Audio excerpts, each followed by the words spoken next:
আমি একটি ঘটনা বলি। জেলখানায় doctor Mosharraf sir, barrister Moudud Ahmed, মিন মোহাম্মদ নাসির উদ্দিন, আমি, ফজল হক মিলন, আমরা জেলখানায় 11 ছেলে ছিলাম। আমাদের পাশে এবং ইকবাল হাসান টুকু। জেলখানায় আমরা রাতে খাবার খেতে যাব একসঙ্গে। মাননীয় আজকের প্রধানমন্ত্রী আমাদের পাশের রুমই থাকতেন। একটা ছেলে পানি নিয়ে আসছে।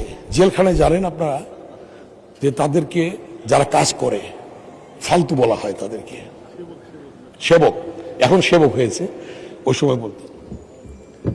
তো সে আসলো পানি নিয়ে, সে শীতে কাঁপছে।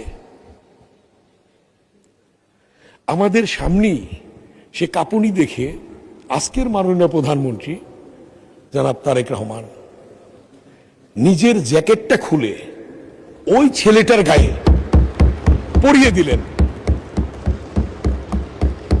নিজের গায়ের জ্যাকেট খুলে ওর গায়ে পরিয়ে দিলেন এবং পরিয়ে দিয়ে বললেন, এটা তোমার শীতের কাপড় নেই।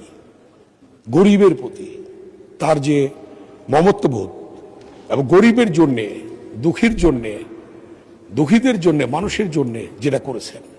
মাননীয় স্বাস্থ্যমন্ত্রী এখানে আছেন, স্বাস্থ্যের জন্য কি করেছেন?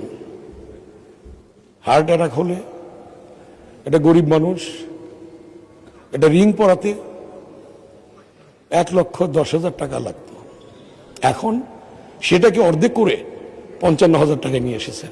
এভাবে স্বাস্থ্য ক্ষেত্রে, স্বাস্থ্য সেবার জন্য যেটা করেছেন স্মরণীয় হয়ে থাকবে।